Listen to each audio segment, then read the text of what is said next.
बोलती पुस्तके. ज्यांना वाचनाचा नाद त्यांना बोलती पुस्तके घाली साद. आमचं चॅनल सबस्क्राईब करा आणि सबस्क्राईब करायला इतरांनाही सांगा. नमस्कार श्रोते मित्र हो, बोलती पुस्तके सादर करीत आहे ज्येष्ठ ग्रामीण कथा कादंबरीकार द स काकडे लिखित कादंबरी चंदन, प्रकरण 27. रानू, घे हा टिकाव, उडवते दगडाचं उखळ. रानूनं हातात उखळ टिकाव घेतला. हातावर पच दिशी थुकून त्यानं त्याचा दांडा घट्ट पकडला आणि टिकाव उंचावून खन्न दिशी उखळाच्या बाजूला मारला. 7-8 दणक्यानंतर उखळ बाजूला झालं. उखळाच्या खाली भुसभुशीत जागा होती. रानूनं खोऱ्यानं ती जागा उपसायला सुरुवात केली. आत्तापर्यंत कितीतरी कथा दंतकथा त्या उखळाखालच्या गुप्तधनाबद्दल होत्या. रानूनं कमरे एवढा खड्डा खणला होता. घामाघूम होऊन तो खोल खोल चालला होता. वर चंदर विजय होते. रानू खड्ड्यात टिकाव मारताना प्रत्येक घावाबरोबर घाबरत होता, पण त्याला चंदरने काही भागाचं गाजर दाखवलं होतं. 4-5 तोळं सोनं म्हणजे सारा स्वर्ग आपल्या हाती येईल असं त्या कष्टकरी रानूला वाटत होतं. चंदर हातात रिव्हॉल्वर घेऊन आणि विजय हातात टॉर्च घेऊन उभे होते. प्रत्येक वेळी दोघांचं लक्ष खाली होतं. टिकावाच्या टोकानं कधी हंड्याचा खन्न आवाज होतो हे ते पाहत होते. ते गुप्तधनाचं काम चालू असताना विजय मनातनं दुखावला होता. बॉस चंदरने चंदनकडून 25,000 रुपये घेतले होते. वर आणखी गुप्तधन, त्यात आपणाला वाटा नाही. अरे चंदर्या, तुझ्या बापाला सोडत नाही मी ते. डोक्या एवढं खणलं गेलं तेव्हा फुस्स असा आवाज झाला. पायाखालची भुसभुशीत जमीन हादरू लागली. रानूच्या पायाखालची माती सरकू लागली. हे काय? रानूनं त्या घराच्या पडवीत कांतासोबत दिवस काढले होते. आमोशा पुनवेला दर्शन देणार तो रानदांडगा नागसर्प, दोन्ही हातांच्या तळाहाता एवढा फडा डोलणार तो नागसर्प चंदनने मारला. पण तो नागसर्प मारला त्याला जमिनीखालचा फुतकार कोणत्या नागसर्पाचा? फुस फुस फुस. पायाखालना आवाज फुटू लागला. तसा जीवाच्या भीतीनं रानू पिंजऱ्यात सापडल्या उंतरागत खड्ड्यातनं येण्यासाठी नाचू लागला. रानू, वर येऊ नको, टिकावानं खन खन. मला भ्या वाटते, पण तुला 5 तोळं सोनं पाहिजे ना? मला काय नक. साल्या, वर येऊ नकास, नाहीतर गोळी घालीन. बॉस चंदरनं हग्यादम दिला. वरनं गोळी, खाली नागसर्पाचा फुतकार. रानूला इकडं आड तिकडे विहीर झाली. काय करावं, गोळी खाल्लेली परवडली. एका झटक्यात जीव तरी जाईल, पण नागसर्पाचा दंश, आईसाहेबांचा दंश पाहिला होता. नको रे बाबा, नागसर्पाचा दंश. साऱ्या शरीराचे किती हाल. चंदर साहेब, घाला गोळी, पण मी नाही टिकावानं खाली खोदणार, नाही. रानो, बरं बोललास, गोळी घाल. नाहीतरी गुप्तधनाला बळीच हवा असतो. तुझ्यासारखा नरबळी मिळाला तर गुप्तधनाचा मालिक खुश होईल. तर मरणास तयार हो. 1, 2. साहेब, रानू किंचाळला. काय काय? मला वाचवा. मला नको संपत्ती, नको. मला फक्त कष्टाचे 2 घास पाहिजेत. मी आपलं आबासाहेबांचं काम करीन, कांतासंगती संसार मांडीन. बॉस चंदर खदाखदा हसला. त्यानं हात देऊन रानूला वर काढला. बिचारा घामानं थबथबला होता. रानू, पण तिथे रानू कुठे होता? जीवाच्या भीतीनं तो केव्हाच पसार झाला होता.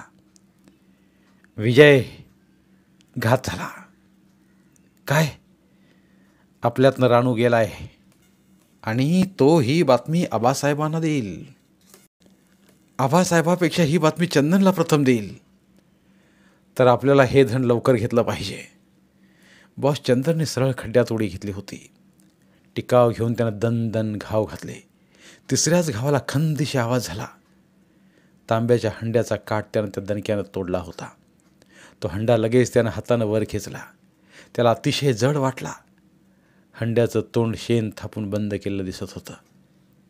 1, 2, 3 3 हंडे चंदरनं जीव खाऊन खड्ड्यातनं वर उपसले. नागसाचा फुतकार बंद झालेला होता. बॉस, हंडे 5 होते ना? 2 आणखी खाली असावेत. या 2चं नंतर पाहू. या, पहिले हे 3 पळवायचे बघायला हवं. चंदननं 1, 2, 3 करून हंडे उचलून वर विजयकडे दिले. मग माती त्यानं खोऱ्यानं लोटण्याचा त्रासही घेतला नाही. ते 3 हंडे दोघांनी बाहेर काढले. बॉस, आता हे हंडे खोलायचे कुठे? त्यातलं धन मोजायचं कधी? ते 3 हंडे पाहताच बॉस चंदरचे डोळे वेगळ्या धुंदीनं लकाकले. विजय, जातो आता. कुठे? तुला मी मुक्त केलंय. म्हणजे? वैजयंतीला फसवण्यासाठी, ब्लॅकमेल करण्यासाठी जेवढा पैसा मी खर्च केला आहे त्याचं कमिशन मला मिळालं. पण मला, तुला वैजयंती मिळाली, पण पैसा? लग्न झाल्यावर तो तिच्याकडे मिळवण्याचा प्रयत्न कर. जा. मोसंबीच्या बागेतनं चंदन हे सारं पाहत होता. तो त्या दोघांपुढे यायला मागत नव्हता. विजय, चालता हो, चालता हो, नाहीतर. आणि कमरेचं रिव्हॉल्वर त्यानं विजयवर रोखलं. धुसफुसतच विजय बाजूला झाला, पण लगेच चित्त्याच्या चपळाईनं त्यानं बॉसवर हल्ला केला. पण बॉस चंदर दणकेबाज. एकाच लाथेनं त्यानं विजयला आडवा केला. कणत कुथत विजय धुळीत पडला. पुन्हा तो उठला, पण बॉसवर हल्ला करायची त्याच्यात हिंमत नव्हती. कंबर धरूनच तो उठला. पाय फरफटवतच तो निघाला. तो त्याच्या पाठीवर थाप पडली. कोण? विजयनं तोंड वाचलं. मी, चंदन. आणि चंदननं त्याला मागं मोसंबीच्या बागेत ओढलं. चंदन, चंदन, तुझ्या पाया पडतो, मला मारू नकोस, माझा काही दोष नाही. विजय सरळ लोटांगण घालू लागला. विजयराव, आता हे गुप्तधन चंदन नेणार कसा? हां? त्याने गाडी आणली आहे. कुडाय दे. ती काय पलीकडच्या बाजूला उभी आहे. चंदर गाडीकडे पळत गेला. त्याने गाडी त्या 3 हंड्यांजवळ आणली होती. गाडी बंद करून तो खाली उतरला. हातातल्या टॉर्चचा झोत त्याने हंड्यांच्या तोंडावर टाकला. 3 हंड्यांची तोंडे शेणाने थापून बंद केली होती. ही तोंडे किती दिवस बंद असावीत? ह्यात किती वर्ष सोनं नाणं चांदी तोंड बंद करून पडलंय? ह्या हंड्यातलं सोनं नाणं बघायला हवंच. त्यानं पहिल्या हंड्यावरचं शेण उपसलं. भला मोठा टपका उडाला. आता त्याने हात घातला. तो हाताला दगडगोटे. दुसरा हंडा उपसला. तो त्यात लोखंडाचे तुकडे. तिसरा हंडा, त्याला तर शेण अर्धवटच लावलेलं. मोठ्या उत्सुकतेने त्याने हात घातला. तसा 2 हातभर लांबीचा नागसर्प फुसफुसला. बॉस चंदरच्या हाताचा अंगठा त्याने कधीच फोडला होता आणि फुतकार टाकत तो अंधारात सरपटत गेला होता. विजय, विजय! बॉस करून किंचाळला. विजयराव, पाहिलं काय झालं ते? नागसर्पाचा दंश. विजयराव, गुप्तधन हे सुखासुखी मिळत नसतं. ज्याच्या नशिबात असतं ते त्यालाच मिळतं. म्हणजे तुमचा हिस्सा मी बाजूस काढून ठेवलेला आहे. म्हणजे चंदन, तू आधीच गुप्तधन लांबवलंस? होय. बॉस चंदरला ते हवं होतं, त्यासाठीच त्याने मला. पण मी काही. विजयने चंदनला गच्च मिठी मारली. विजयराव, सोनरावांनी जरी ही प्रॉपर्टी मला आणि यशवंतीला दिलेली असली तरी मी माझ्या हिश्श्याची प्रॉपर्टी तुम्हाला देईन. काय?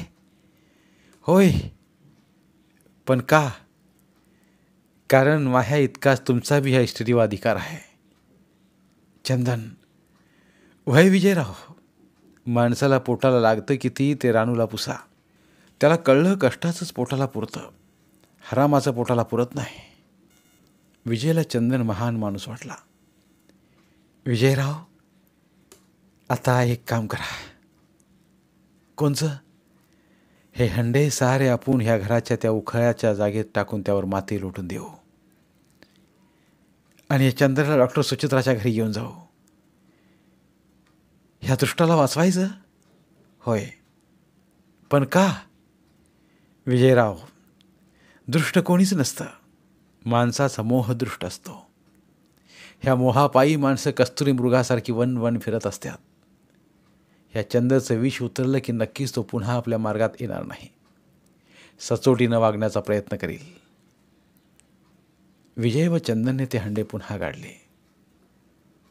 दिवस फटफटण्याच्या आत चंदनने गाडीत चंदरचा बेशुद्ध देह टाकला. विजयने गाडी स्टार्ट केली. ते सुचित्राच्या घरासमोर आले, पण घराला टाळं होतं. विजयने शेजारच्या आनंदरावांची ग्रामसेवकाची दाराची गडी वाजवली. आनंदराव. लुंगी गुंडाळत आनंदरावांनी दाराची कडी उघडली. कोण? चंदन? होय, मीच. काय गडबड? डॉक्टर सुचित्रा त्या कालच गेल्या आहेत ना. म्हणजे? त्या म्हणत होत्या काय?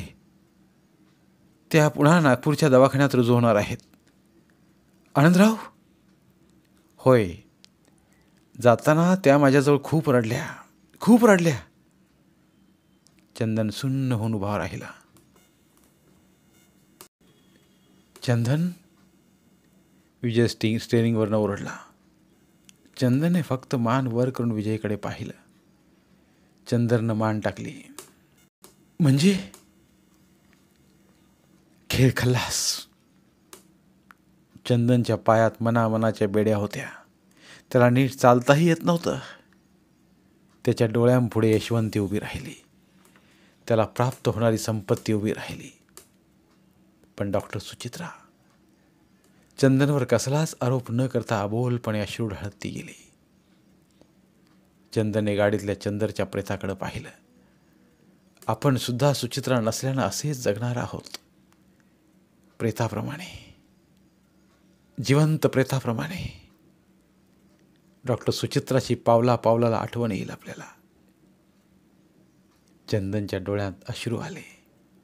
कधी न रडणारा चंदन डोळे टिपत पूर्व दिशेकडे पाहत होता. त्या दिशेला नागपूर होतं आणि तिथे त्याचा प्राण अडकलेला होता. आता तो प्राण तिकडेच तडपडणार होता, टाहो फोडणार होता. चंदन, चंदन, चंदन. धन्यवाद. आज इथे लेखक द.स. काकडे लिखित चंदन या कादंबरीच्या अभिवाचनाची सांगता होत आहे. पुन्हा भेटूया एका नवीन कादंबरीच्या अभिवाचनासह. धन्यवाद. प्रिय श्रोते मित्र हो, आपल्यासाठी एक आवाहन. आमच्या चॅनलच्या प्लेलिस्ट विभागात तुमच्यासाठी शेकडो कादंबऱ्यांचे ऑडिओ बुक्स उपलब्ध आहेत. तिथे प्रत्येक कादंबरीचे सर्व भाग एकत्रित मिळतील. त्यामुळे सध्या सुरू असलेल्या क्रमशः कादंबरीच्या पुढील भागासाठी वाट पाहण्याची गरज नाही. तुमच्या वेळेनुसार तुम्ही संपूर्ण कादंबरी सलगपणे ऐकू शकतात आणि साहित्याचा आस्वाद घेऊ शकता. कृपया आमच्या चॅनलच्या होमपेजवर जाऊन प्लेलिस्ट चेक करा आणि तुमची आवडती कादंबरी निवडा. धन्यवाद.